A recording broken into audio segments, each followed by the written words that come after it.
got a ton of C's, and I was like, I'm probably not gonna be a dentist. But that definitely changed my entire trajectory. And like pretty much laughed me out and were like, this is a bad idea. And they're like, yeah, it'll fail completely. And I'm like, okay, like bet. At our peak, we got it to about $20 million. I would do anything to be out of this. If I had known that, I never would have done it. You only lose if you give up. Roll the dice again to try to go for a bigger one. But if I lose, then I'm back to broke. The only reason that I am successful is because my wife has been involved in all my businesses. Today we're with Marc Lafleur, a serial entrepreneur who co-founded truLOCAL and sold his company for $16.7 million at the age of 30. Since then, he's become an author, angel investor, and the founder of DB8 Labs, which is an AI venture studio. So thanks for being here, Marc. Yeah, I'm excited. I appreciate you coming out here. Yeah, I'm looking forward to a conversation because you're a wealth of experience and you've done so many amazing things, like in the startup space and just also like your side quest, like we were talking about. So that's interesting. You went to Waterloo. Yep. You had a degree in health sciences. From your profile, it didn't seem like you even did anything health science related. Yeah. So like, why entrepreneurship? Why did you go the startup route? Yeah, I mean, I don't think I've ever put my degree to use ever, nor have I ever been asked for it. So I think it kind of worked out. But yeah, I mean, like, you know, depending on how deep you want to go, I was just like, I was a bad student in high school. I kind of turned things around a little bit, just through a couple life experiences, kind of made me realize that something I really wanted kind of required me to go to university. Okay. But it wasn't based on what I was learning in school. It wasn't based on my degree. I just wanted to be in university to kind of have that experience. And then around second year, I just realized that, you know, bad student was sort of leading to bad employee. And it wasn't necessarily that I was a bad employee. I did great. I performed well at my jobs and I showed up, but I ask a lot of questions. Like for things, they have to make sense. Like just make sense to me. Like I will do anything you want, just make it make sense.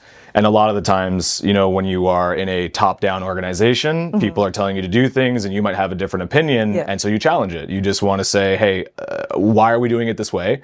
What about this way? And you kind of just want logic to prevail. But a lot of the jobs I was working at, it was less about the logic and more about, well, I told you to do it, so go do it. So it kind of started building a lot of friction, and I realized like I had no interest in working 40 years for a pension and just always sort of being like beholden to my employer, whether it be how much earning capacity I had, someone was in control of that. Whether it be how much vacation time I had, someone's in control of that.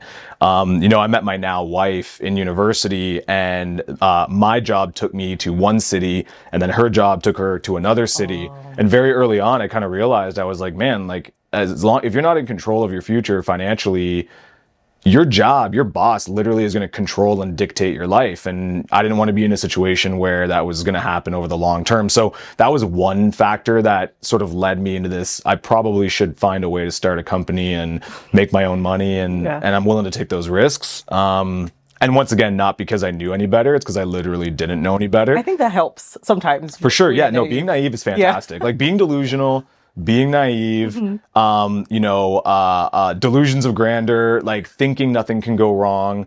All of that lends really well to being an entrepreneur. You've got to couple that though with a couple other traits, you know, such as like persistence. And if you fail tons of times because you were delusional, you're willing to keep on going. But those kind of like things that people call negatives are actually a pretty good thing. So, I was working these jobs, and like I said, I just kind of realized that I needed more out of life, and I was willing to take the risk to do that.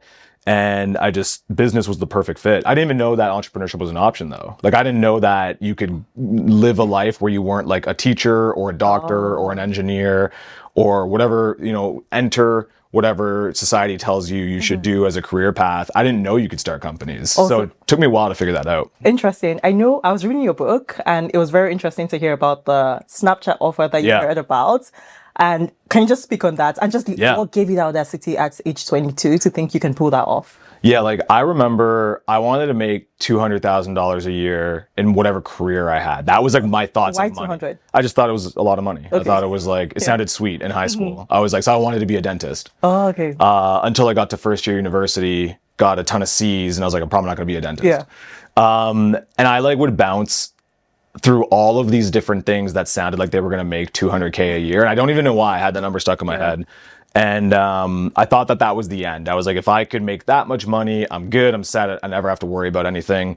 And that sort of salary type goal which I had no path to do after I realized I wasn't going to be a dentist. But I was like, that salary goal was my understanding of salaries. And then my understanding of money outside of that was like, can I get $2? Can I get $20 to go to Phil's on the weekend and get $2.25 drinks? Like that was, yo, I'm balling if I can go to the bar and have enough for drinks. Yeah. So that was my understanding of money. And I remember Snapchat was just starting to take off.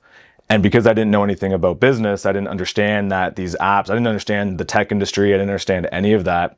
I thought that these apps were just toys. Like they had no value. They were just these things that people would play with.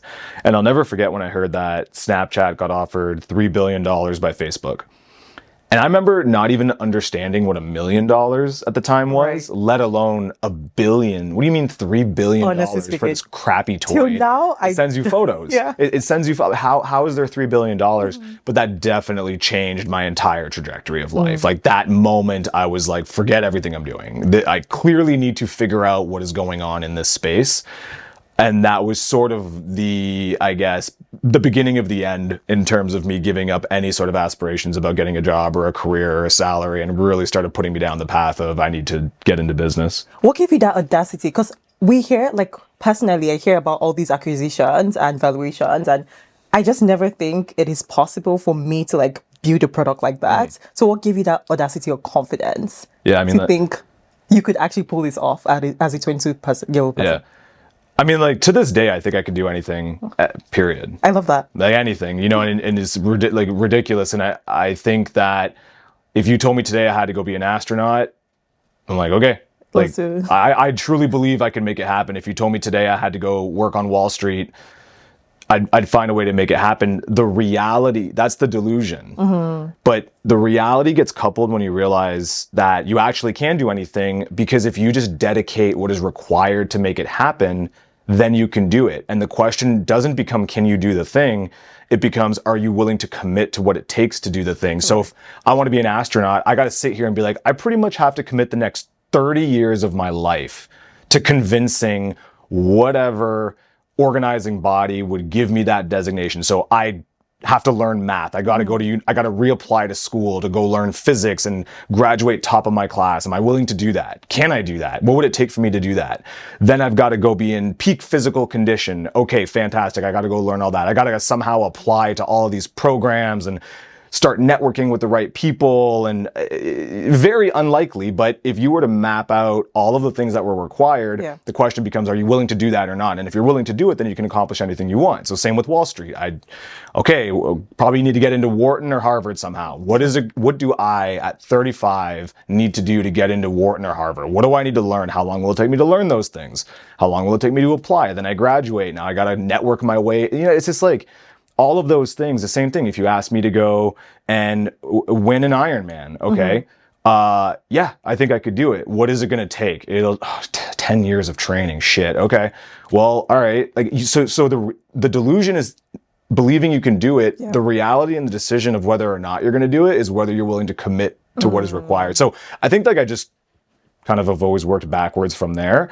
And I think now that secondary part of, okay, well, why don't we break down what is required and make the decision if I want to do it? That has come with experience and now having a better understanding of the world. But as a kid, you didn't even know that. You were just like, I can do it. I think I can do it. If you can do it, I can do it. I'm going to give it a shot. So I think that was pretty much it. I love that reframe, because it's like, people think it's just delusion, but are you willing to like put in the work to do what it takes? Quick one, this podcast is about wealth on your terms. And for a lot of people, that includes real estate.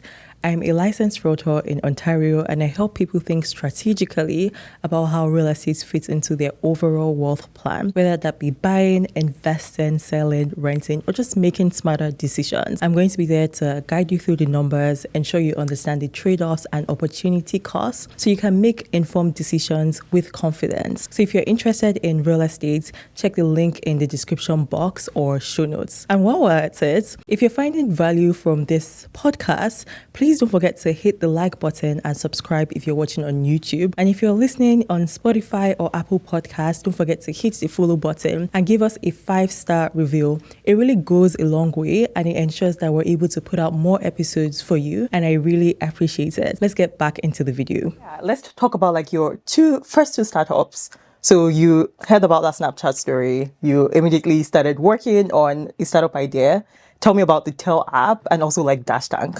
Yeah. So delusion number one. Hey, Yeah. Snapchat did it. We can do it. And the thing that we had no idea what we were doing. So it was just four of us in university, and we were tired of being broke, and it was we will take all of our OSAP money, so essentially our student loan Crazy money. and insane. Yeah. Well, we didn't know any better. We were just like, sure, let's go for it. We'll figure it out if it doesn't work out. And then we just thought that building an app would be like $5,000. So I think like collectively between the four of us, we were able to put together maybe $15,000 of OSAP money. And we're like, yeah, for $5,000, we'll build an app in 3 months and we'll be millionaires by the summer. Like, yeah, let's get it. And so we started going on like Kijiji to figure out who builds apps. What is an app builder? What is this like? And then I'll never forget, we called an agency. This was kind of our first wake-up call. We called an agency in town and we're like, hey, we want you to build us an app like WhatsApp. But we didn't want to tell people what we were doing, so like just a messaging app. Okay. Because Tell, I guess I should give some background. So Tell, we saw Snapchat being worth this. They were doing images. We said, we'll do text. So we'll send disappearing text messages. And at the time, it was actually kind of interesting because we did have this unique thing where we had the deadline feature. So the deadline feature was that if someone didn't open the message, it would get deleted before they ever saw it. Oh, okay. Which is very functional and useful in the university community. yeah. If you can imagine, we always saw our big spikes between the hours of like 1 a.m. with like timers set to expire by 5 a.m. Yeah. So we're like, it's a messaging app. So we would call around and be like, we need like a WhatsApp style app. And we literally thought it would be like $5,000. We're like, send a message. What's the big deal? And so we called a couple agencies and they were like, sure, we'll give you a quote. It's $70,000. And I remember like laughing on the phone thinking they were crazy. I'm like, what do you, $70,000 for like this messaging app? Now knowing that was probably a discount back then. So that was just kind of like the space that we were operating from. We had no idea what we were doing. We had no background. We didn't even know the space. We didn't know startup land. We didn't know anything like that. It wasn't even until maybe like 4 or 5 months in that we realized you could raise money. That was like a thing that you could do, right? We just didn't know. So you actually just didn't have people around you that guided. Oh, okay. We had one friend that we heard had started a business or an app, and that we heard he was talking to investors. Didn't know anything about like raising, and we're like, what's that all about?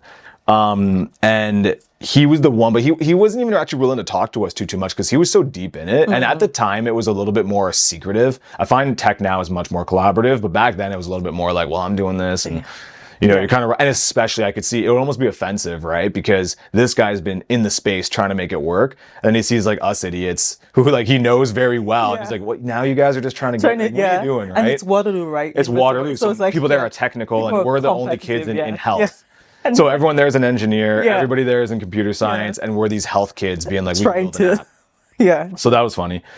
So yeah, we just started getting after it, and a year into it, we found this super sketchy Kijiji developer who we were so impressed by because he would get a co-working space, which we didn't know that it existed at the time. So when he said, come down to my office, and we go there, and there's like a receptionist and everything, and we're like, holy shit, man, like this guy's got a receptionist. It's a whole ass office space. We had no idea. And he totally picked up on that immediately and just like would sit there like and started just like it was a great experience, a good learning experience. But we got the app built, did the whole thing. That one actually ended up crashing and burning because I accidentally deleted all of our users. So just like you can start to piece together that we're literally just kids who have no idea what we're doing. Yeah. And so once again, now this kind of idea though, when that failed, I can genuinely say like it never really felt like a failure. Like I felt like an idiot and I was like, damn, like that's a big misstep. But it was like, okay, that one didn't work, but we learned a bunch of stuff. What's the next one going to be? And that kind of is like the sort of, I guess, through line in a lot of the things that I do and believe in is it's an ongoing story, right? And the whole idea is really you only lose if you give up. True. Ever. Like that's the thing. If you keep on going, you're just learning. But when you give up, and so many people do, well, then you've totally taken the L. You've lost, right? So that was the first one. The second one was Dash Task. So after Tell failed, immediately, I think it was like 6 months later, I partnered with a computer science major. Now, kind of having learned, now it's like, okay, I'm learning some things. And we put together the sharing economy platform. And like, it actually, that one was getting some traction as well. was a brand manager, student brand manager for Red Bull while I was on campus. So I was essentially like just the dude that they would give 20 cases of Red Bull to, and I would like show up at parties and be like, "What's up, everybody?" So I was good at like, I understood that type of marketing. Like I understood that. I understood how to do activations. Like we would go to exam rooms and just like plant Red Bull everywhere, and people would lose their minds over it, and it'd be exciting. And we had to bring like concerts to the university. So I understood that kind of like guerrilla stuff. You know, the wings teams. So like the girls that would go around and hand out Red Bull. We had to like manage that. And so I understood how some of that stuff works. So for Dash Task was essentially just this idea. Imagine Kijiji, but for universities. And then there are people who want tasks done and people willing to pay for tasks. Especially university students, yeah. Yeah, it was a proven business model. TaskRabbit, Ask for Task, all these things, but we brought it into a niche market, which was universities. And I literally would just go door to door and just like hand out these flyers, being like, "Yo, what do you want done? What do you want done? What do you want done?" Just post a task on Dash Task and someone will go do it. And it's like you have the chicken before the egg effect. It's a two-sided marketplace. So no one is going to go on there to do tasks if there are no tasks. No one's going to post tasks if there's no one to do the tasks. So we needed to fill the demand side first, which was, the supply side first, which was tasks. So I would go around and be like, put it up, and then I would just go do the tasks. Oh, like you would? Yeah, I would just like go on and be like, someone will post and and it was the craziest stuff. Like, everything from, hey, help me move my freezer, to come and walk my dog, to like go pick up booze for me. Like it was all this crazy stuff. And I do remember, so that we did that for a while. And I remember being like I'm way in over my head here, because some dude was like, come clean my house after a party. Yeah, I was going to ask what's the craziest thing. Yeah, solo. And to be honest, he was just like, "Yo, I put this task up. Here's what I'm going to pay. You're here. Get to work." Like, I was like, oh God. And this is like a university student. This is a university student, right? But I needed to give him a good experience because I'm like, hey, he posted, he'll do it again.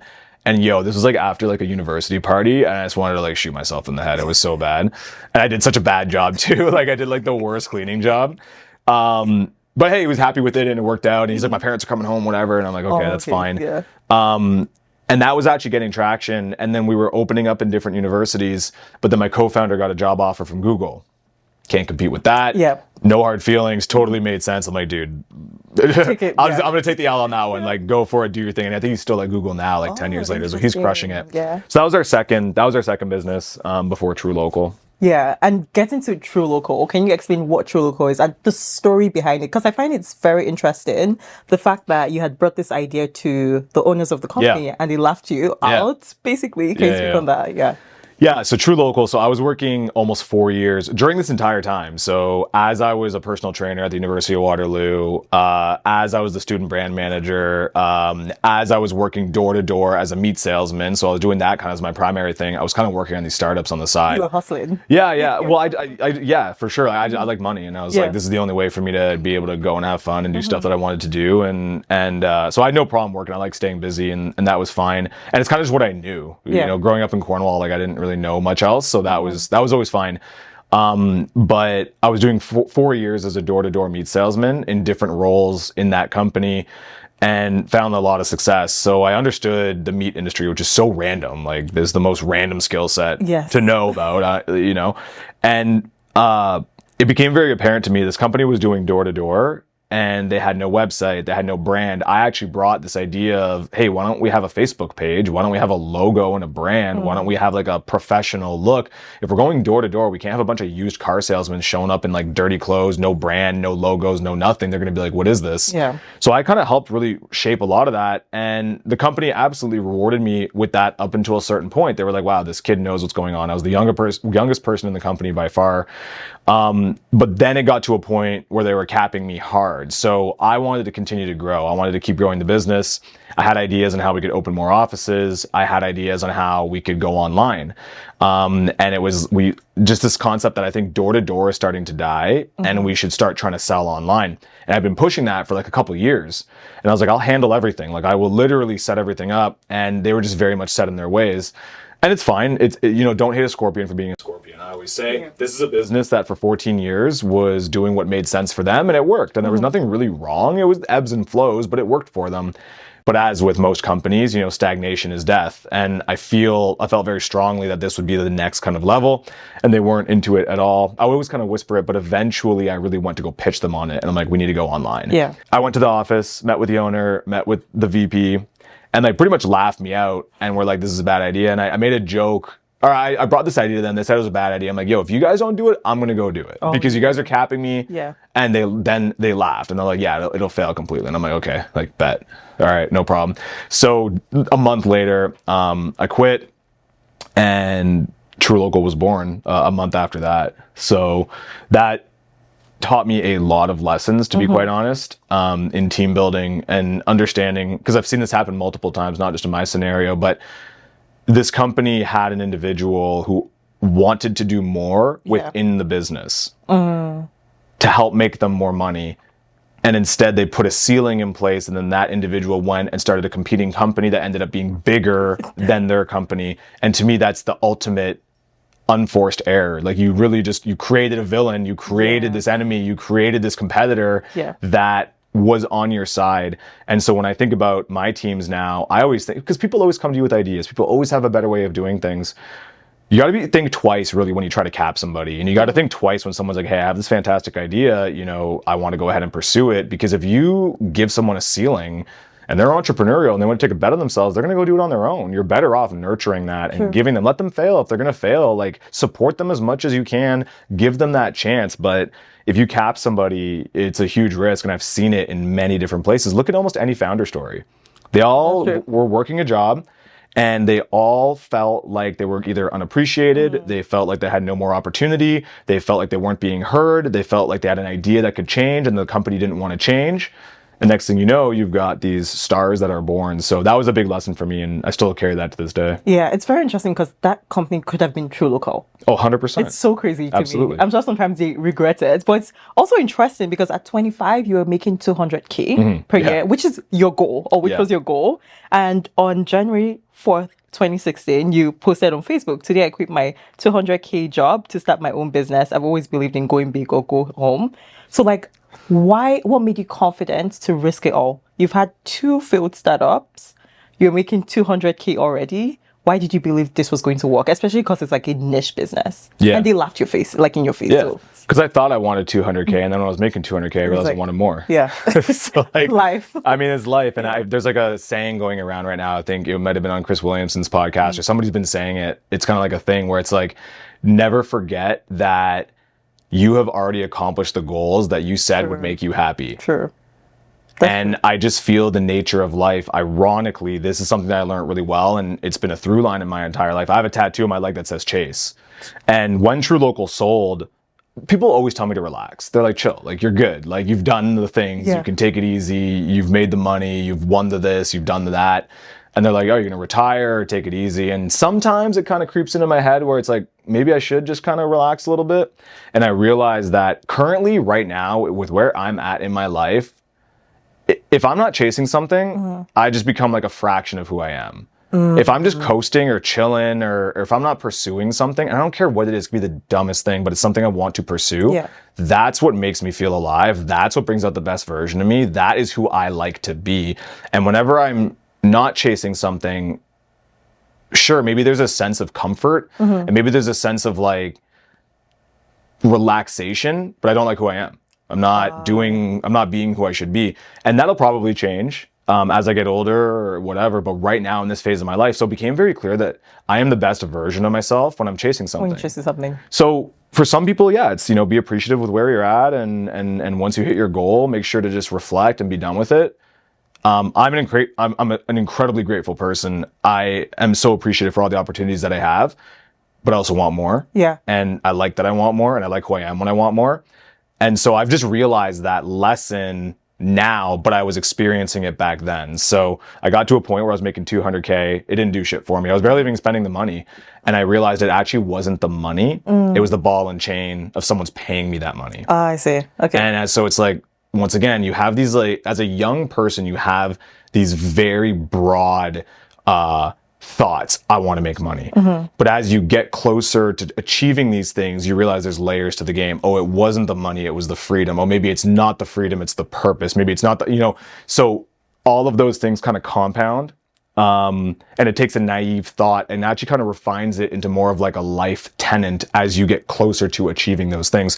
So yeah, 200K wasn't enough, in the sense that I still felt beholden to somebody else. Someone else is feeding me. I need to go feed myself, which is why I was willing to risk all of it and go to not making a salary for 2 years to go and pursue this idea that I think I can go do it on my own. I think I could build a company. And that was really where a lot of it came from. It was the easiest decision. People ask, but once again, out of naivety, because I never looked at the downside. There was no world where I looked at, and not because people try to say that like they're so stoic, or they try to say that like they're so, and it's not that. You just don't know what you don't know. It's, you know, people think they want things they see in movies and they don't understand what it took to get there until they get in it. And then they're in it and they're like, I would do anything to be out of this, but they're already in it. So they can't. Right. That's what it was. I didn't know any better. I didn't know what it was going to be like for 5 years to grind in the trenches and live on credit cards. And man, there were so many nights that we were breaking down, like just straight up, you know, and if I had known that, I never would have done it. Yeah. You didn't know. Next segue about, like, I feel like the startup founder route, because there are different routes to like wealth creation, I'll say. The startup founder route is one that brings a lot of cash upfront if you make it. If you make it. And not a lot of people, most people don't make it. Yeah. But we see all these sexy headlines of people that got acquired and all of that. What sacrifices went through it? Because I know I personally, when I see startup founders, I'm like, I don't think I can do it. Sacrifice a few years of like eating ramen noodles and struggling and being poor and broke to just make that like 10 million, 100 million, thereabouts. Yeah. Well, I'll give you an example. So I just did that 100-mile run. Yeah. My knees are jacked up. If you saw my blisters, you'd be like, oh, it's insane. We got caught in a snowstorm at the top of the mountain. It was very painful. And I was so clear the entire way through that was nothing compared to what it was like to build truLOCAL. For sure. Nothing. There's nothing more difficult. 45 hours of pain versus 5 years of stress. Yeah. The hardest thing you're ever going to do is build your first successful company. The hardest thing you will ever do, self-inflicted, will be starting your first company.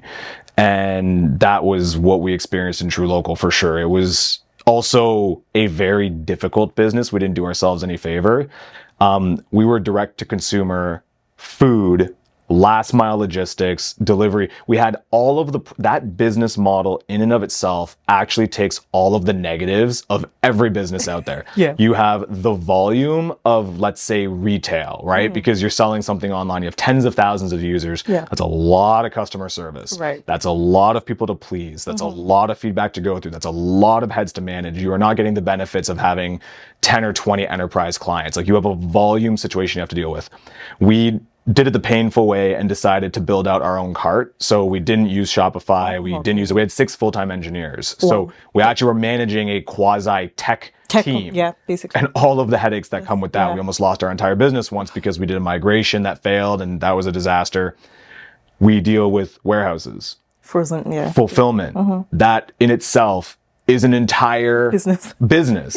Managing warehouses, dealing with efficiencies, trying to shave off literally 10 cents or 2 seconds of pack time. That's very difficult. Food, perishable, health and safety, quality standards. We had to deal with frozen. There's a cold chain aspect to it. We had to open in every single province because we chose to be local to the province. So we did the hardest possible way. But it was wild. It was a wild time. So we didn't have any experience in any of those things. So everything was an unknown. Everything was, okay, we don't know what we're about to get into, but the only reason truLOCAL was successful is because we were just a group of professional problem solvers. Up until we were making maybe like $10 million and maybe like our 25th employee, did we start to specialize with people who had experience. Outside of that, we were hiring our friends, hiring our family, hiring a bunch of kids that we could afford. But the reason it worked is because they gave a shit. So you hired people that were like self-starters. Yeah, absolutely. That was the most important part. And that was it. That was the only thing. So nobody cared about selling meat. Nobody had a passion to be like, wow, we need to deliver the perfect steak. We loved building business. We loved being underdogs. and then we all worked for one another. And that's the only reason, because you couldn't convince people to put the hours in that we had to put in. You couldn't convince people to go the extra mile the way that they went. You couldn't convince people or sell people on the idea that they needed to give up their nights and weekends and holidays to be available. People had to choose to do that. Right. And not one person could do that. Not one CEO or founder could do that. The only reason it worked is because people would see collectively how hard everyone was working. And then you as an individual be like, man, I want to contribute to the team. I see how hard, Irma's working. I see how hard Jen is working. I see how hard Alicia's working. I see how hard Alan's working. I see what Courtney's doing. She's got kids and she's still showing up. Sure. And then you decide to be like, yeah, I'm going to stay an extra hour and get these boxes out the door. True. Yeah. That is what made truLOCAL successful. That is what made it so that we became experts in our space when we started from nothing and had no background. But there's a lot of pain and suffering that goes through that. Like, it literally is the reason that happened was because we struggled together. Oh, okay. So it's so hard to explain if you haven't been through it. There's so many amazing sayings that are there. I think Elon says it best, where as a founder specifically, it's kind of being a startup founder is learning how to eat glass. And then you eventually like the taste of your own blood, right? Yeah, it's just this crazy, like, why do you keep coming back? Yeah. So yeah, it was a really, really intense time. The individual challenges were difficult on everybody. And as a founder, you do have the most pressure, absolutely, Right. because you, for whatever reason, feel like this can work and you feel like you're going in the right direction. And you are laying everything on every decision you make. Every single thing that you do, every direction you pull the team is like, if this is right, okay, fantastic. We might make it. If it's wrong, you're like, shit, this whole thing could blow up. Were there times you felt like this could blow up? Every day. Yeah. Every day. Every day I would wake up. Pushing through. Every day. Every single day I felt like this could blow up. Every single day. I think I put this in the book, and the worst part of all of it, the pain and like the work and the hours were not actually the painful part. It was the cloud over your head of not knowing if it was ever going to end or if it was going to work.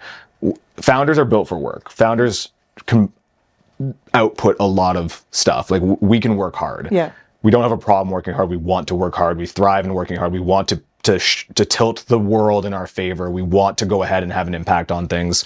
We want to outperform people. That's not the issue. We actually get lit up by doing that. The pain of a first-time founder is not knowing if it's ever going to matter. That's the dark part. see. And that is the first thing that hits you every single morning. When you wake up every single morning, knowing that you have to move mountains that day, but not knowing if it's going to be worth it. And so for me, every day I would wake up with like genuinely like a chill down my spine, just knowing that I have all these things I got to do. I'm not worried if they're going to happen or not, but there's just like, oh, I live in a world right now where I am giving everything to this, and I'm convincing and I'm working with my friends and family to give everything to it. And is it going to work out? And you find ways as a founder to cope with that. Like, it lasts 5 minutes, or then it pops back up throughout the day when something bad happens. Yeah. But like you push through that stuff. But those were tough. And then of course, you have the self-inflicted wounds where every day the first thing I would do is grab my phone. People talk about you wake up, you grab your phone and you doom scroll. Social I'll tell you media, something worse than that. Wake up, grab your phone, check Stripe.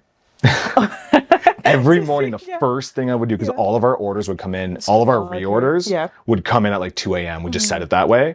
So there's like every day, the renewals for that month, like for that day of the month would show up. So I knew pretty quickly how good we were doing that day. Yeah, I'll tell you, that's stressful. a tough one. Yeah, that was a do you think anyone can be a founder?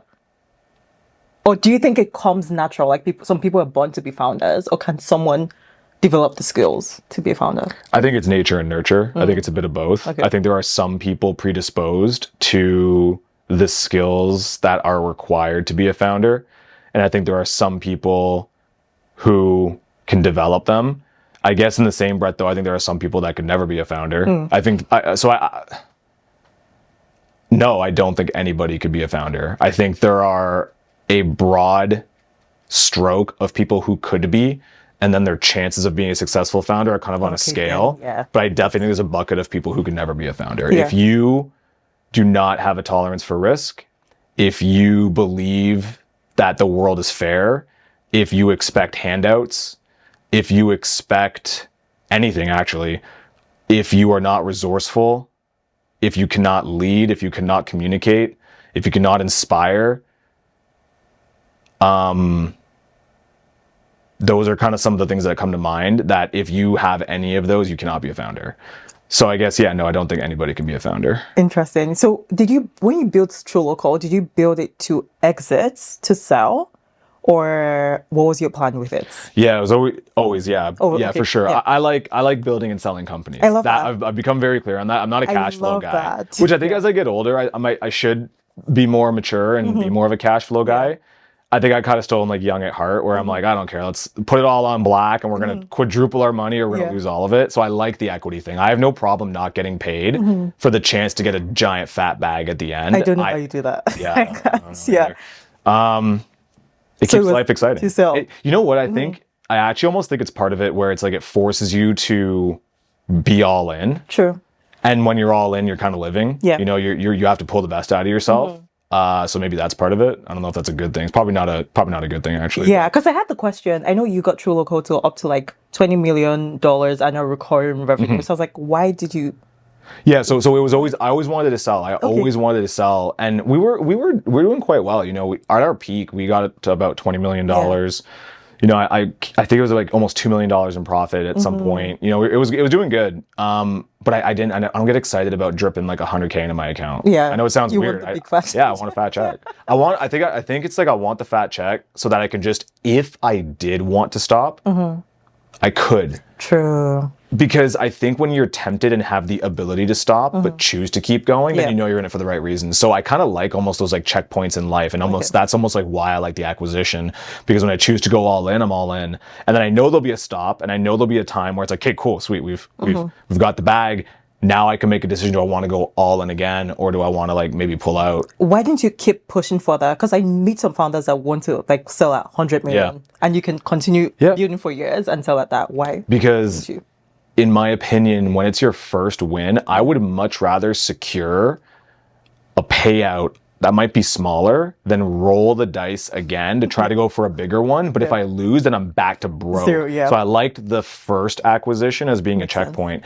I still to this day believe that truLOCAL could have gone, and from the acquirer, like should have gone on to do amazing things and could have that potential. I think truLOCAL as a brand made total sense. People were excited about it. It was part of the movement. This idea of supporting local food was amazing. There was so much opportunity to expand into cold chain distribution and start to build out different business units.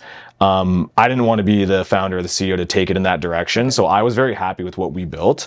And like I said, I don't mourn the potential upside. I am super happy with the way that things panned out. I figured if I could build a $20 million company with net negative $50K in my bank account and credit card debt, like what could I do with a few million in my bank account, doing something I enjoy with people I want to work with. So I've always been fine with that, to me. That's very interesting. So for someone listening, we watch headlines, we see things like someone sold their company for like 20 million, and people may think immediately the person has like 20 million in their bank account. How does that work? Because I know sometimes like cash splits, equity split. Yeah, totally. It never happens that way. Like I'll never forget. So for my situation, the company sold, and we had a certain amount that was paid upfront in cash. That's good, We had a certain amount that was paid upfront in stock in the new company, and then we had a certain amount that was withheld as part of like an earn-out period, like a 2-year continuation. Yours is 2 years. Yeah, so they're called an earn-out. And that's how well, for the most part, most deals are structured. I think as founders, people think that, hey, you sold this company, you get a check for the total amount, and then you sail off into the distance. That's not really how it works. But what I will say, and I caution a lot of people because I learned this just through talking to people, but you see these people. So we owned 75% of the business when the company sold. So that was fantastic. That worked out really well. That's good. And that was not by design. That was just because we got told no by so many investors. But it ended up working out really well in the end. It's just we didn't know any better. But you hear these like $100 million acquisitions. You hear about these $500 million acquisitions. But they've done a seed round, a Series A, B, and C, and the founder owns 5%. Yes. So you got to think about it as a founder, and you see it all the time in San Francisco. For sure, you talk to founders, they're hanging out in some random like spot, and they're the headline who's like, oh, you sold your company for 100 million, and they're like disgruntled. And you're like, what's up?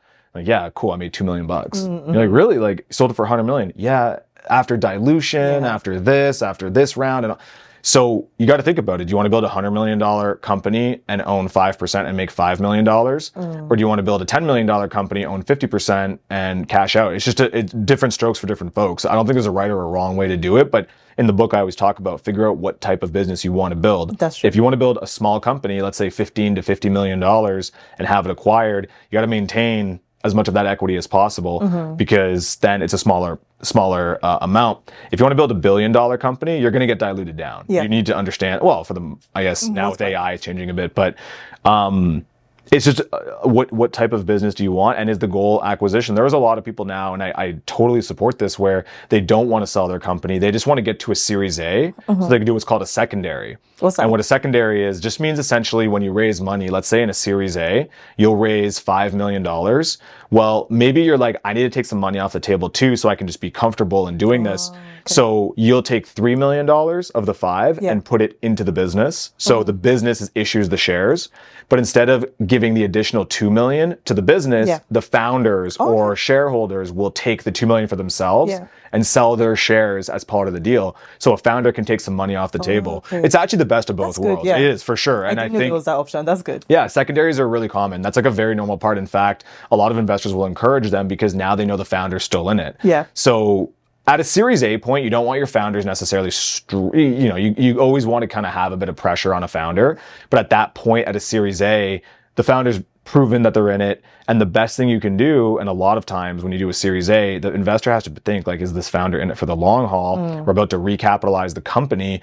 We need to make sure the founder's in it. True. You want to give them a couple $1 million to make sure that they're like, oh, sweet, okay, we're happy. And then they can take a low salary and it kind of makes sense across the board. So would you say you're money motivated? Because I've met some founders that I know low-key most people in life, you have to pay rent, you have to pay bills. Most people are money motivated, but they say it's more about the impact. No. Yeah. I'm money motivated. I love that. I'm just honest about it. I'm honest about it. Like, would I rather find a world where I can have a positive, like a genuine positive impact and make a lot of money? Yeah, of course. Yeah. It's very difficult. And to be quite honest, I'm a huge believer. Like, there's so much stuff in the world right now. I have been able to help more people by being financially set than I ever could have building a struggling impact business. Yes. And I don't think people realize that. truLOCAL employed 60 people locally. We have put tens of millions of dollars into the ecosystem of local farming and community. We single-handedly allowed suppliers and butchers to overhaul their entire operations. We've paid in taxes however much in salaries for public servants. We have given back through donations and grants, and we can only do that because we're making money. Yes. So I think there's this like such a whole narrative around anybody who makes money is evil and anybody who's financially motivated is bad. And I think that there's a certain level of greed that can come from a negative individual in general, but it's not money that made them bad. They just were greedy people in general. Yeah. I like to think that if I'm eating, I'm able to help provide food for other people. And I think we've done that through our actions quite a bit. So I'm 100% financially motivated. If you can be the best version, you have to be the best version of yourself before you can help people to your fullest. You're not a martyr or you're not a like virtuous individual. Yeah. Because you are struggling and you choose to go help others in a minimal way. You're actually better off being the best version of yourself. Get yourself to where you need to be so you can have a real impact on people. That's kind of something that I think needs to be spoken about a little bit more, because I think everybody should be ambitious. I think everybody should want to be the best versions of themselves. And I think everybody should then, more people that are the best versions of themselves, they want to help people more. Yeah. I love putting on founders. I genuinely enjoy it because I know we're all cut from the same cloth. Like, we all have the same kind of views. We all just want to like leave our mark on the world. Yeah. And whether it just be leave our mark on the world in our own views, like am I proud of who I am? Or whether it's we want to leave our mark on the world by helping our friends and family, or whether we want to leave our mark on the world by having an impact business. We all kind of have that ambition and that motivation. And I think, fortunately, truLOCAL was kind of like that weird blend. truLOCAL, we never set out. And I can't sit here and be like, I'm so happy we did this amazing thing for the local food ecosystem. It just so happened that way that was actually a really good mix. We were making money and we were doing something great. Yeah. So, yeah, I'm 100% financially motivated. And I feel like I'm a better version of myself when I have more resources. And that's just where it's at. So. I love your honesty. How did things change for you? sometimes I just imagine, like, okay, imagine I won a lottery. Yeah. This is what I would do. These are the plans I'll make. How did things change for you when you made that money? At least the upfront cash. Yeah, totally. I think there's a couple things. So we never had a lot of money growing up, and now money's not an issue. Yeah. So I think I have this kind of thought that it became very clear to me is that people should strive to be successful, because it is so unfortunate that people have to make decisions based on money. And that's the norm. That is like 99.9% of the population. And so it's just unfortunate that's the way the society and the world works. If you actually think about where do you want to live, what school do you want to go to, what food do you want to eat, whether you get filtered water or not filtered water, it's always about, well, how much extra does it cost? Sure. It's not about like what's healthiest for you. It's not about what's going to make you the happiest. It's not about what's actually the best for you and your relationship and your situation. It's always, well, what can I afford? That's just the nature of life, which is, once again, totally fine. But actually, if you think about living the best possible life, you should make every decision based on what's best for you or what you're trying to accomplish, and then choose that way. So I'll give an example, just food. Okay. Should you, let's just use, I don't know, like choose meat, like literally. Yeah. Should you buy the ground beef that you don't know where it came from, it's pumped full of crap, it's from overseas, or should you buy the best possible quality, natural, organic, you know where it's coming from, all that stuff. Now, once again, switch any product in there, food-wise, anything. Well, there's always this layer of, this is on sale, I'm gonna get this. Yes. It's not what's best for you. Yep. That's not what you should do. What you should do is this, but you can't because it's more expensive. That's true. I think when you make money, that is an unlock that people don't talk about, is now you can make decisions that are actually just 100% based on what's the most beneficial for your life. Similar to where you live, how you travel, where you go, flying. Okay, so I have to go do a meeting at this certain location. Everybody knows flying is stressful. It's a headache. It's a nightmare. When you park, do you take an Uber to the airport? Do you park the furthest parking spot because you got to save the money? Yeah. And then you go and you take 3 connecting flights because you saved $500, and then you got to Uber, and then you got to stay at the crappiest hotel that's far away. You've wasted time. You've added stress to your life. It's not what's best for you. It's what you can afford. Yeah. And that's the nature of life. That's where I came from. Like that was my entire life growing up. And then you realize it's not about like being bougie. It's not about, it's not about that. It's about, I'm going to park at the valet. I'm going to get a direct flight. I'm going to stay at the hotel wherever. I'm going to Uber right there. And it just makes it so that your life is simpler, it's easier, and you're optimizing for living rather than optimizing for, damn, I got to save this money. And that's why I think everybody should pursue that, because now you get to live life from more of a first principles rather than always having this overarching idea of, okay, I got to focus on that. And once again, most people can't do that. Most people won't do that, but that's why I'm just saying you should strive for that, because that is one thing that happens when you make money that is beautiful. Like, so that's that. People always ask, like, what do I spend my money on? Like, I've done. Yeah. What's the most, like, when the money hits in your account, what's like the most expensive thing you bought? My car. Your car. I was a car guy growing up. Never had a car growing up. So I bought an R8. That was like, that was it. That was like my big thing. So we did that. I think the best thing though was that the day after the company sold. So to put it into perspective, we were talking about the struggle. truLOCAL was making, $15 million a year. Yeah. And I was paying myself $50,000 a year. We had no money. I was in debt. We were profitable at the time. We still weren't pulling money out of the business. And people just think that because you have a $14 million company, you're doing well. But no, we hadn't raised, like from a firm. We didn't take a secondary. We had no money. And people don't realize that when we were selling the company, we were in 10 months of due diligence, and we got to a point where we thought it was looking like it was going to close. Oh, okay. And me and my wife went on our genuine first date during the truLOCAL phase. We've been together for 10 years. And it was 4 years into it that we went on a date. We went to the Red House here in Kitchener, and we were dead ass, like giddy. We were like, holy shit, like we're gonna get dressed up. Yeah. And we're gonna like go, and we're not gonna look at our phones. And it was 4 years until we got into that. And people just don't realize, like, that's how things work. People are like, oh, you must go out the people are like building companies being like, I go out for dinner once a week with I'm like, isn't it like $100? Like, what do you mean? And like, don't you have work to do? Like, it's crazy. So like, to put it in perspective, when that company sold, the next day we hopped on a flight to Bora Bora. Oh, nice. And spent nine days down there. And that was like, we just needed to like, it was like PTSD. We were like just kind of living. So. Quick pause before we jump back into the episode. This podcast is about building wealth on your terms, and for a lot of people, that includes real estate. So if you're interested in real estate and want to connect, check the link in the description box or show notes. If you find this podcast valuable and you're watching on YouTube, please hit the like button and subscribe button. And if you're listening on Spotify or Apple Podcasts, please give us a follow and leave a 5-star review for us. People don't really talk about, I feel like there's a support group needed for people who are partners of startup founders, because there's a lot of sacrifice that goes into it. And I know your wife was like your first employee of the business, right? Yeah, we got to reframe that. Okay. So I was with my wife for 4 years, and then she came on as the first employee for the business. Because I always tell people that sometimes, and they're like, "Oh, so you're dating your employees?" Like, no. We were together for 4 years, and then when we hired our first employee about a year into it, she came on. And I understood it that way. I figured some people do, but I know listeners, I'm like, okay, I got to go ahead and put that out there. Listen, the only reason that I am successful is because my wife has been involved in all my businesses, and because me and her do everything together. Okay. The normal stereotype is, oh my God, you can't possibly work with your partner. You can't possibly work with your spouse. I would hate that. Like, I would get so sick of them. It's never happened. Like, it's just not like, you might be with the wrong person, to be quite honest, because you are looking at, if you are a founder, your partner is your co-founder in life. True. Okay. Yeah. And you cannot be the best version of yourself if you do not get support from that individual, because this journey is so hard, but that requires the type of individual who is willing to make that sacrifice for you.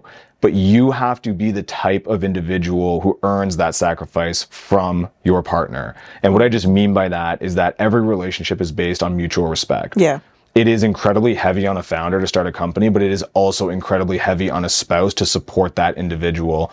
So you've got to realize the give and take that's happening and have mutual respect to make that work. And I think that has been something that has been a through line in our relationship from the get-go. And when I look at this concept of being a startup founder, and when you're not working with your partner, just imagine the scenario where you come home at 9 o'clock and had a horrible founder day. Just bad stuff happened. You probably just want to come home and stare at the wall for an hour. Straight up. Like, you just want to come home and veg out for an hour. You don't want to talk. You can't. Like, you're shook. Yep. And it's fine. But how could someone who is not part of that journey be okay with that all the time? It's not fair on either side. Yeah.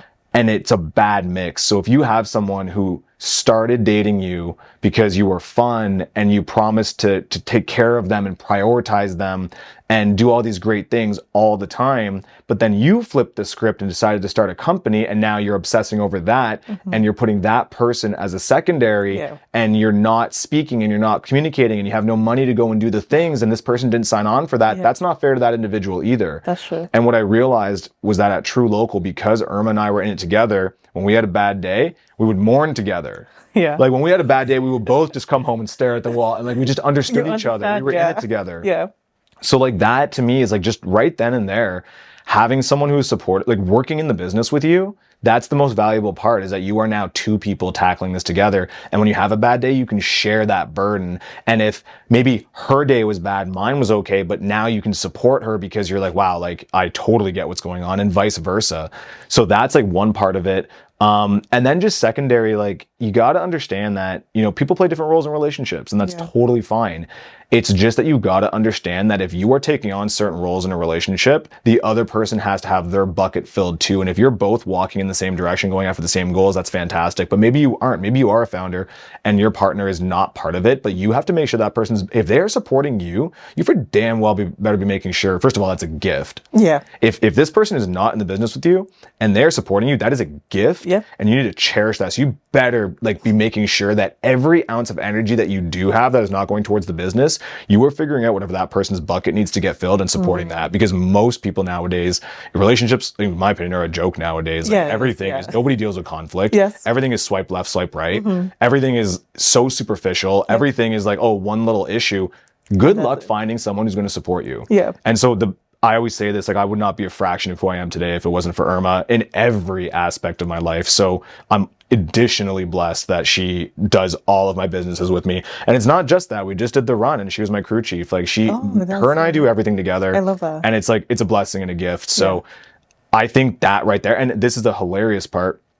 So many founders and VCs are like, oh, you know, a couple, like you guys are a couple, like to other people, like you guys are a couple. I don't like to invest in that because it's dicey, messy. I always invest. You guys are couples. Yeah. Yeah. Well, I'm on the flip side because I know I'm like, oh, you guys are couples. I'm all in on that. I love if I see a founder whose wife or husband is in that with them in any capacity, immediately green flag for me. I want to meet them and, you know, have the kind of go through back and forth. But like to me, and especially if it's like multiple years. Yeah, you know, hey, I've been building this company and my husband works in it or my wife works in it and they've been supporting or whatever. Yeah. Okay. So the odds of success are so much higher. That's true. I feel like that's the case. And another part of it that's really interesting is that when you are a founder, life becomes so much easier. Not your business life, but the rest of life. Okay. Because business is so hard that the rest of life becomes easy. I'll use mortgages as an example. Yeah. When you're like just like if you just live a normal life and you do normal things, you have a normal job, you get a mortgage document and you're like, oh my God, I'm like signing my life away. It's intimidating. It's whatever. When you're a founder, you're just like signing shit and you're like, hey, move on to the next. Like I've had to sign LOIs. I've had to sign all these different crazy things that you're dealing with on a regular basis, vendor forms, you know, B2B contracts for however much. You get a mortgage, you're like, yeah, okay, cool, whatever, you're good. It's not even a big deal. My wife planned our entire wedding without even thinking about it. Like we had to at truLOCAL plan trade shows every single weekend. We had to plan events and fundraisers across different provinces that would require however much. I'm not the cross T's dot I's type individual. Irma does that. Irma's amazing at that. And the things that she would organize and manage in a business. Oh, we got to organize a wedding, like food and chairs and a guest list. Yeah, sure, no problem. I'm gonna go ahead and do that. So you actually just become a more equipped human after going through business. So similarly, if you're a couple and you're in the business together, trust me when I say your communication skills and ability to diffuse situations, ability to argue and move on becomes incredibly refined, and it makes the rest of life really easy. Because like if you can be with your spouse and bicker about business and come out the other side, trust me when I say that you do not bicker about where to eat. You do not bicker about like, oh, this and that. Like you have a different level of trust and communication in normal life because you've been stressed so hard in business. So it's just like all of that. Like just all in a nutshell. That's true. Like I had a different view on like working with partners. When I read your book, I was like, wow, interesting. But now this like and I'm not saying like I know that there are, and just to be clear, like most people will not have that experience. Most people will struggle with it. I try to shine a light on what can happen when it's done well. So in your case, it went well. So that's really good. I know you have a very different view on like work-life balance, a contrarian view on work-life balance. Tell me about it. I mean, especially for like first-time startup founders. Yeah, like you can't have work-life balance as a founder. It's the stupidest concept in the world. If you want work-life balance, go get a job. That's the whole point. And I give a good example. Well, there's a couple of things. Like, what do you want to, like, the hardest thing you're ever going to do is start a company. In what world do you think that the hardest thing you're ever going to do has a room for work-life balance?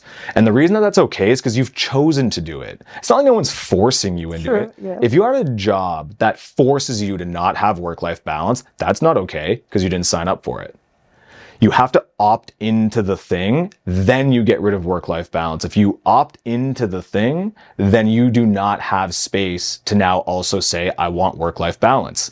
And the thing that just drives me crazy is that why is it so taboo in business? Because if you look at a pro athlete who literally just spends all of their time at the baseball or the basketball court, let's say, just 24/7, skip school to do it, right? Misses school to go do it. If you're an athlete, you're like a hard worker. You're dedicated. If you're a musician, you're a rapper, and you take your rent money and spend it on studio time. Wow, commitment. That's true. Damn, that person is, there's no irresponsible, there's no toxic obsession. It's like they're pursuing their craft. If you look at anything outside of business where you go all in, we praise those people. But if we take someone who is chasing after a business and willing to sacrifice everything else, they work too much. And so it's just make sense. It's just, we need to support people who go all in on their businesses and not try to guilt them into saying, oh, you need more work-life balance, you're too stressed, you work too hard. That's good for you, but I made that choice. And instead of guilting them and trying to drag them down, they don't need to work less. They need to work harder. That's what's going to make them successful. Sure. So stop trying to like corrupt their minds and be like, oh yeah, just slipping it in their ears. Come out this weekend. You're your own boss. Come out and hang out. No, be like, yo, you know what? You said you didn't want to come out. I support that. Yo, one day you'll make it. But yo, how about I buy your product? Like, when we start with that, how about instead of telling people that we're going to work, that they work too hard, how about it's like, hey, yo, listen, I'm going to do a couple orders for you. Like, let's support our entrepreneurs and our founders who are going all in, rather than kind of guilting them on it. So yeah, to me, like, and it's same with hiring. Like we do similarly, you know, you are looking for people who are looking to sink their teeth into things. And in fact, if you take it to the next level, I find that you get to a point, and it's rare, but really what people actually mean with work-life balance, there's two different types. There is create a clear separation between work and life, or AKA create a clear separation between things you don't like and that cause you stress and things that you do like and give you energy. And that's a very like black and white. And I don't personally think that's the way to live life. It shouldn't be, I love what I do and then I hate what I do on a cycle. What people actually really meant with work-life balance is an integration, in my opinion, of work and life. That to me is like when someone talks about work-life balance as an integration, that I appreciate. And I'll give you an example. We go to Austin. This is like a perfect example. We go to Austin and there's this amazing coffee shop, just a total vibe. It's called Cosmic Cafe. And on Sundays, me and my wife will go there. It's a vibe. People have their dogs out. It's sunny. They play good music. And we bring our laptops and do work. We'll do work the entire day there. And people look at that as like, oh my God, you're working. Yeah. I look at it like I am exactly where I want to be. I'd probably come here anyway to hang out with the only person that I want to be spending time with, which is my wife. Yeah. So I'm with who I want to spend time with, and I'm working on the thing that I want to be working on.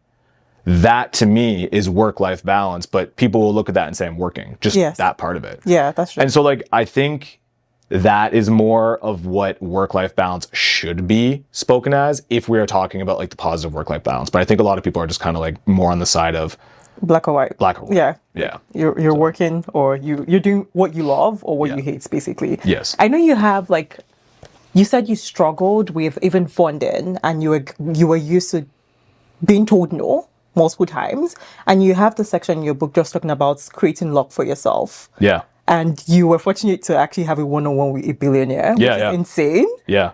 From where you were coming from. So how can people create opportunities or like engineer luck for themselves if they're not in that position to like just be lucky naturally? So I think there is a first principle where everything is on you.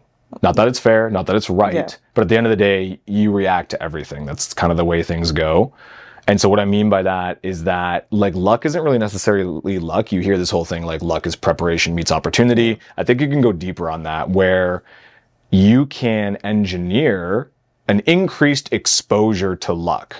And all I mean by that is that let's say you have the skills. Let's say like you are who you say you are. You've got the skills and the requirements required to accomplish whatever you want to accomplish, which we can dive deeper on. But if you have that baseline, then really your job is just to try to open as many doors as possible for a chance to do what you need to do to get the goal that you want. And so all I mean by that is that let's say you feel like you're pitching investors and you feel like you got your pitch nailed, everything's good, everything's fine.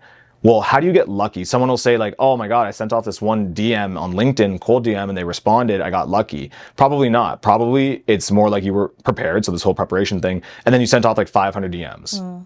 Right? And then one responded. That's not luck. That was you exposing and engineering your probability of something good happening that people describe as luck. So I kind of look at that as like shooting your shot. Yeah. So once again, once you're ready, shoot your shot every single minute of every single day, even if it's unlikely. Every single thing that you do, just like ask for it. Like put it out there. Like just go. You see some dude with a nice car, go up to him. Hey, yo, what do you do? Sure. Do you invest? Can I just talk to you? Like, what's going on? Why not? Like, you'd be so, why not? If you are trying to get an outcome, stop worrying about being cringe. Stop worrying about, oh, I heard that this person did it that way and I got to do it that way. No, increase your exposure to luck by just shooting your shot as much as possible. Put yourself out there.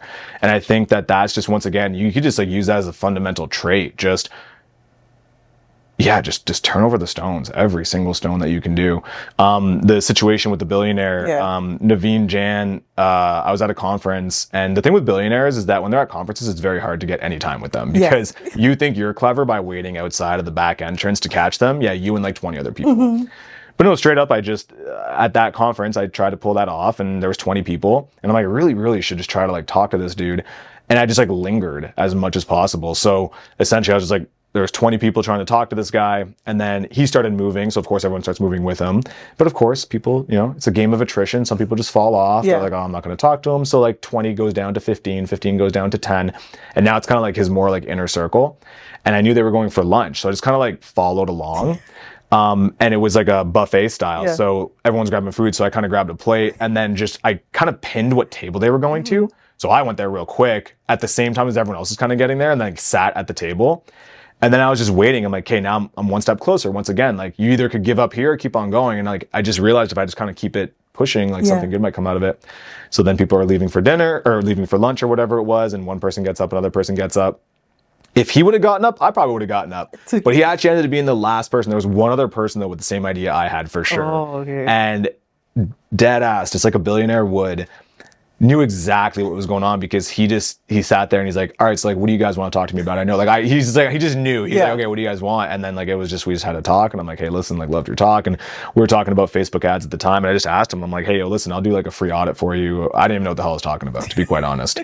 But I didn't know. I knew about ads at the time, and he's like, sure, why not? Like, go for it. And that opened up a relationship with him, and perfect example of just shooting my shot. It's not, I didn't get lucky per se. I felt like I was ready to talk to him. I felt like I knew what I wanted to talk to him about. And then every step along the way, just the idea of let's go to the back door, that was increasing my chances of something lucky happening. Then it was, okay, that didn't work. Maybe I should linger around the group. That increased my chances of something lucky happening. And like, how much deeper do you want to go? Just keep running until the end. Keep running until the door is closed. And I feel like if you look at that from a first principle, you find yourself doing that in everything. I do this thing, people kind of laugh at me now, but you know, I used to go to like Subway, and I'll just be like, I'll literally just be like, hey, I heard it's free cookie day. You guys giving out some free cookies? And literally just it's an experiment. And I would say like 30% of the time, the person's like, oh, okay, yeah, sure, whatever. Because people just don't want conflict, and they're just like, oh, whatever, I don't care. But it's just an example of how your desire for something probably outweighs that person's desire not to do something. And ironically, you just find that you can make a lot of great things happen in the world if you have that mentality. So just stuff like that, I find it could be as something as small as asking for a free cookie, all the way up to like sitting down with a billionaire. It's the same shit. It's the same thing the whole way through. I love that because there are different steps, and you just increased your exposure because you could have fallen out when there were 20 people. You kept going, more steps, and he just thought that, this is someone determined, definitely. To even come in here, sit and eat lunch, act like he's one of us. Then he's definitely someone determined. And then you see it in other people too, right? I can see that trait very quickly in other people. You see it a lot more now on like social media and DMs and whatnot, the kids that are persistent in your DMs. And you see it, like we always notice, like we might not respond right away, but we see it. And it's like the same username, the same thing showing up on your comments, in your DMs, on your stories, on LinkedIn. Now they're in your email. Somehow they called you. Wait, what? You know, and we recognize that because you've done it, you recognize it. And that's the ultimate trait that a lot of people do not have anymore. People think that success comes from 1 shot, 2 shot, 3 shots. They don't realize it's 1,000 shots. But then when you do start finding success on the 1,000th shot, it becomes normal. It becomes so natural to just realize that you can make whatever you want happen if you just take 1,000 shots. And I think that's like a very strong thing. Moving on. So you got success, basically. You sold your company, got it acquired. Why did you feel like you needed to like start something else again? It's so interesting because I've been studying founders, and a lot of times, especially founders who exit, they always look into something else again. Why? Because a lot of people work, there's this FIRE movement, financial independence, retire early. People work 15 years saving up, living like a very financially frugal life to hit $1 million in net worth and then live off that. But you got how many millions, and now you're still like trying to do the startup life again. Why? Yeah, I mean, I'm the best version of myself when I'm chasing something. Like currently right now with where I'm at in my life, I am the best version of myself when I'm chasing something. So I had to start another company. Tell me about DB8. Yeah, so DB8 Labs, we're a prompt engineering firm. So essentially our whole thesis is that if we can just be incredibly talented with AI, understand how to use these models, understand what they can and can't do, we can build niche consumer products. So products, apps, we just try to solve very niche problems and then use AI to build a product around that. And we've been around for about almost 2.5 years now. We've got our first product out in the market. We're about to launch our second one. And it's just been a ride. Like, we are living. Like, this is probably the most lit up I think I've ever been. I've been able to hire like my dream team of individuals, a lot of ex-truLOCAL people, which is amazing. That's cool. Yeah. So I'm super happy to get the band back together. We work every day in what is arguably the fastest moving space. So every day we don't have to worry about getting overwhelmed because you heard about this new tool or that new tool. We use them. So it's cool because now it's like, oh, I guess here's what we're focusing on today. And it just feels like we're finally kind of in the mix on something that is hyper relevant. And of course, we're not tip of the spear. We are not. I say with AI, people make the mistake. AI is everything. Like, when you think about AI is at the one end of the spectrum. You've got Elon and Sam Altman and you know, you've got Jensen with NVIDIA that are over here training foundational models. You've got the frontier labs. You've got hardware with GPUs and building out these gigafactories, and you've got energy. Like, that's the tip of the spear. That's really the like ultimate thing. But then you've got the complete opposite end of the spectrum, which is like kids selling like courses on AI on YouTube. But technically they're both AI, and there's everything in between, and you can make money along the way that entire way. I think if you're going to get into AI, it's most important to figure out where on that spectrum can you operate the best. And I'm non-technical, but now we all vibe code. So with that skill, with, you know, the resources that we have, with the network that I have, with kind of the way that we think about business, it just, our space in this kind of AI narrative is niche AI products, at least currently. It's interesting because it seems like your pattern is niche business, with the MIT is kind of niche. With Dash Tank, you did niche business with university. So is that like your pattern with business? I mean, maybe. Maybe. Maybe. It's just what it is right now. It feels, it's like an intuition. I feel like this is kind of, I think so previously with Tell and Dash Task and truLOCAL, it seemed like the choice.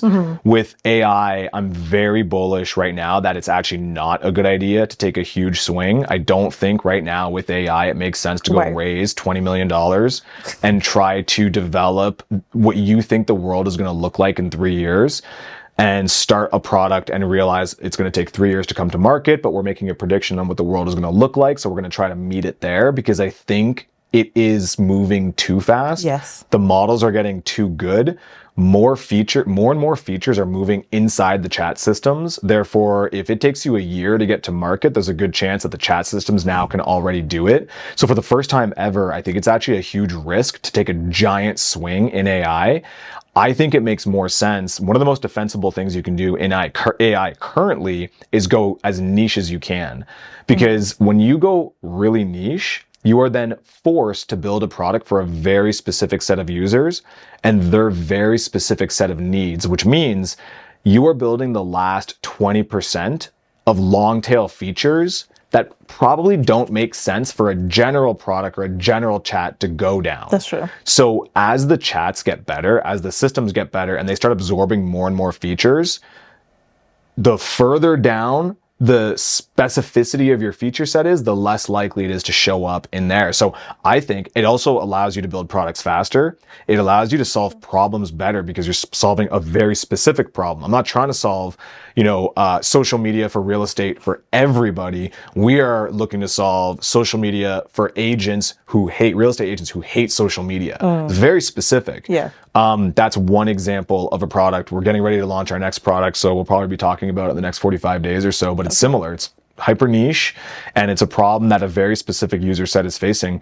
Now, do I think this is the move over the long term? No. I think that this is a 2-year period where right now things are moving so fast that it makes sense to go niche. But I think maybe after 2 years, we might be more able to predict what this AI world looks like. Things might have slowed down a little bit. We've probably done a lot of the AI adoption, and maybe now you can make a bigger swing after 2 years. And if we do what we were going to do, we'll have a portfolio of these AI products that are profitable. Some of them will probably be acquired. The lab will be able to fund itself, and we'll be in a perfect position that when we do see the big swing, when things do settle, not only do we have funding, not only do we have experience, but we have all of this knowledge and sort of like all of this hands-on context as to what AI can and can't do. So I think we'll be very well positioned to take that big swing when it happens.